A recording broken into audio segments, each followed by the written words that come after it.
Hello everyone, एक बार फिर से आप सबका स्वागत है पॉलिनॉमियल के इस एक और पार्ट में। तो आज हम बात करने वाले हैं रिलेशन बिटवीन रूट्स या zeros and coefficient of quadratic equation.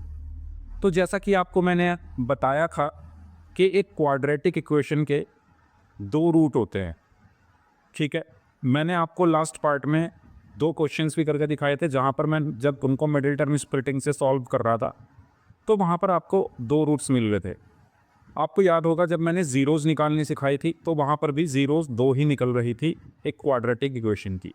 और मैंने आपको ये भी बताया था कि एक क्वाड्रेटिक इक्वेशन की जितनी डिग्री होगी, या मैं कहूँ किसी भी इक्वेशन की जितनी डिग्री होगी उसके उतने ही सॉल्यूशन होंगे।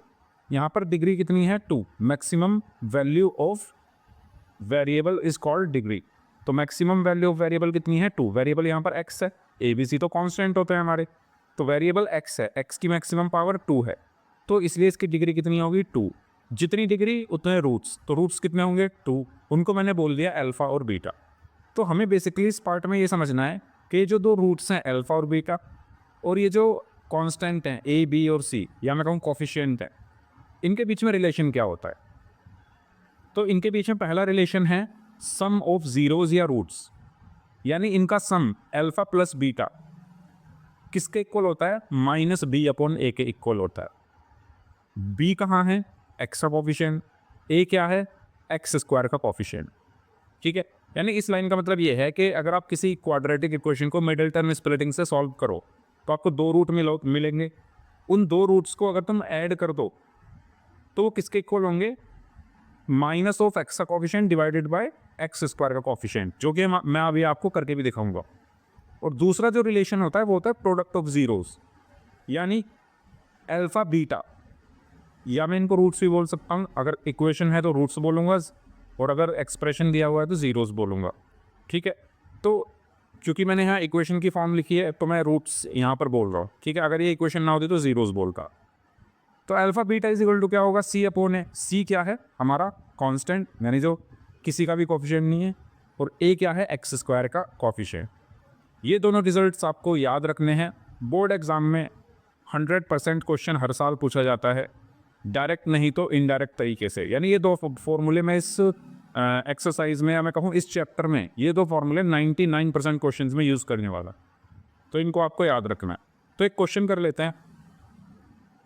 क्वेश्चन में कहा गया है find the zeros of the quadratic polynomial x square plus 7x plus 12।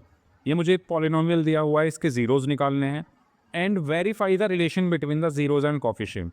और मुझे इस रिलेशन को, ये जो दो रिलेशन लिखे हैं सम ऑफ ज़ीरोज़ और प्रोडक्ट ऑफ ज़ीरोज़ के, इनको वेरीफाई करना है। तो आइए करते हैं। सबसे पहला काम है मुझे क्या निकालना है? ज़ीरोज़ निकालने हैं। सबसे पहला काम मुझे क्या करना है? Find the zeros. किसके?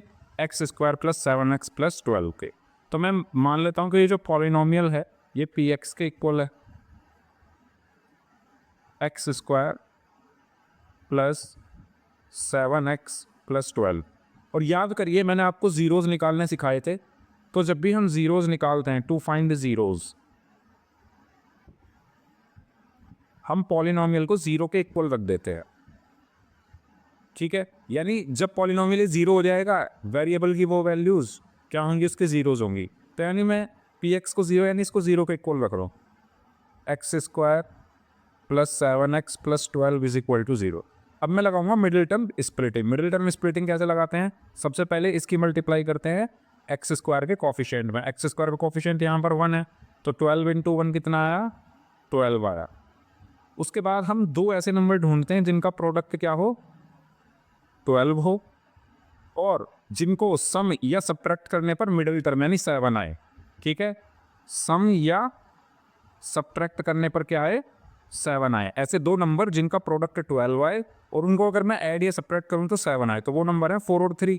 4 और 3 को जब आप मल्टीप्लाई करोगे तो 12 आएगा, और 4 और 3 को जब आप ऐड करोगे तो 7 आएगा।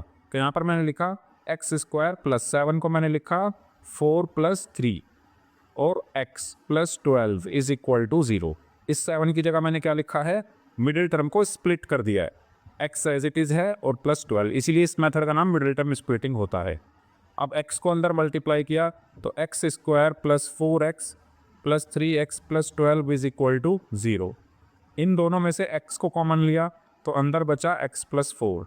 इन दोनों में से प्लस 3 कॉमन लिया तो अंदर बचा x प्लस 4 इक्वल्स टू 0। इस पूरे में से x प्लस 4 कॉमन लिया, x प्लस 3 इक्वल्स टू 0। तो यहाँ से x की दो वैल्यूज़ आएंगी क्योंकि ये क्वाड्रेटिक इक्वेशन है। तो देखो दो चीज़ों का प्रोडक्ट ज़ीरो कब होगा, जब उसमें से कोई एक ज़ीरो हो।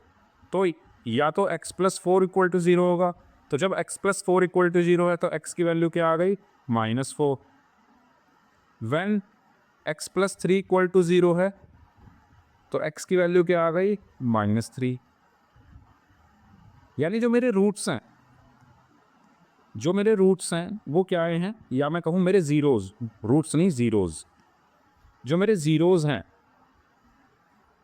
वो क्या है, -4 और -3।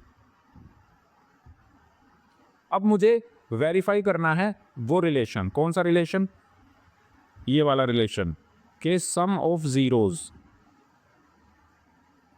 इज इक्वल टू होता है -b/a और product of zeros is equal to होता है c/a। ठीक है, तो कैसे वेरीफाई करेंगे, मेरे पास क्वाड्रेटिक इक्वेशन क्या थी, मेरे पास क्वाड्रेटिक इक्वेशन थी x² प्लस 7x प्लस 12, या मैं कहूँ मेरे पास पॉलिनोमियल क्या था, x² प्लस 7x प्लस 12। ये मेरे पास क्या है, पॉलिनोमियल का px। तो देखो सम ऑफ, मुझे वेरीफाई करने का मतलब ये है कि आप सम ऑफ ज़ीरोज़ निकालो और -b/a निकालो, क्या ये दोनों इक्वल आ रहे हैं, चेक करो।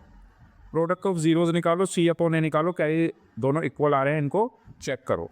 तो ज़ीरोज़ मेरे ये हैं -4 और -3। तो सम ऑफ ज़ीरोज़ क्या होंगे,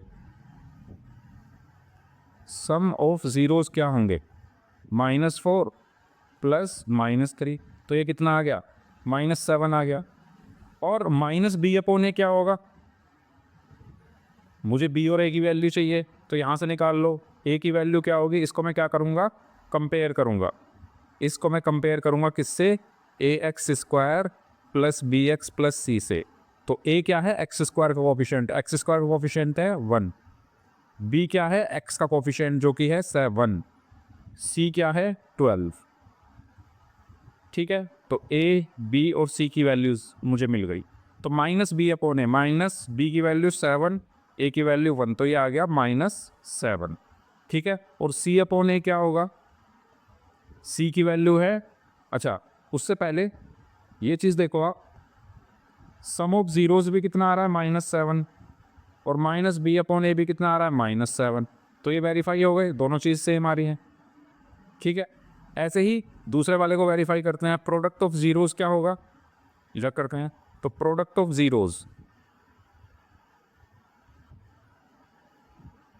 तो मेरे ज़ीरोज़ क्या आए हैं, -4 और -3, इनका प्रोडक्ट क्या हुआ, -4 इंटू -3, तो माइनस माइनस प्लस 4 3 सा 12।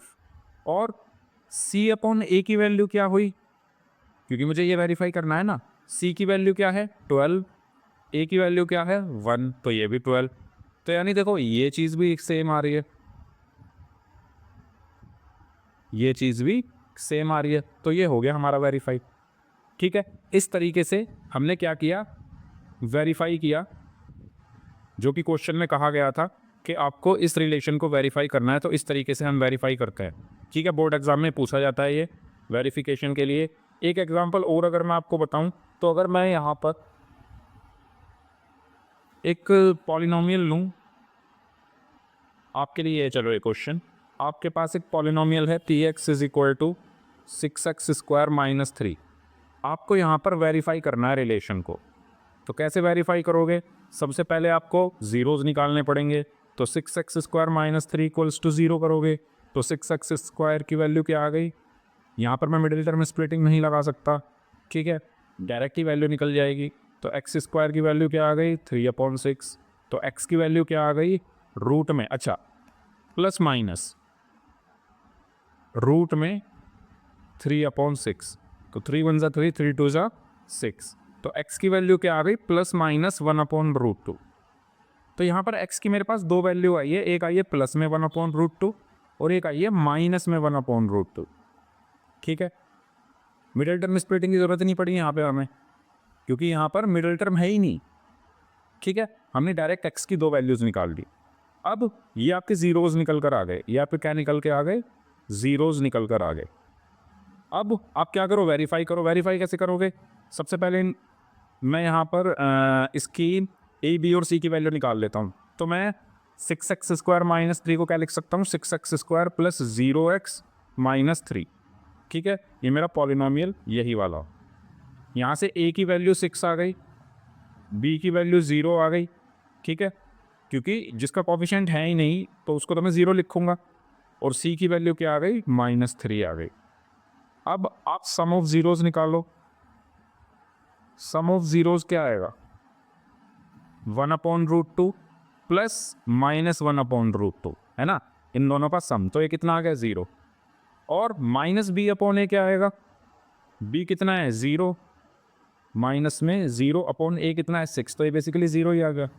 0 ना तो पॉजिटिव होती है ना ही नेगेटिव होती है, तो ये 0 आ गया। तो देखो ये वेरीफाई हो गया। ऐसे ही प्रोडक्ट ऑफ ज़ीरोज़ को वेरीफाई करो। प्रोडक्ट ऑफ ज़ीरोज़ मतलब इन दोनों का प्रोडक्ट, यानी 1/√2 इंटू -1/√2। तो प्रोडक्ट कितना आ गया, 1/2 आ गया माइनस में। और प्रोडक्ट ऑफ ज़ीरोज़ क्या होता है, c/a। तो c/a क्या होगा, c की वैल्यू -3, a की वैल्यू 6, तो ये भी कितना आ गया, -1/2। तो ये भी वेरीफाई हो गया। ठीक है, तो प्रोडक्ट ऑफ ज़ीरोज़ हमने वेरीफाई किया और सम ऑफ ज़ीरोज़ को भी हमने क्या किया, वेरीफाई किया। इस तरीके से हमें वेरिफिकेशन वाले क्वेश्चंस को सॉल्व करना है। उम्मीद करता हूँ आपको वीडियो अच्छी लगी होगी, आपको मज़ा आया होगा पूरी वीडियो में। अब हम नेक्स्ट वीडियो में ग्राफ्स के बारे में डिस्कस करेंगे। उसके बाद हम बहुत सारे क्वेश्चंस PYQs के करने वाले हैं इस चैप्टर में, जितने भी 15 साल में पूछे गए हैं। ठीक है, तो मिलते हैं नेक्स्ट वीडियो में। प्लीज़ वीडियो को शेयर कीजिए अपने दोस्तों के साथ, लाइक कीजिए, चैनल को सब्सक्राइब कीजिए। Bye bye.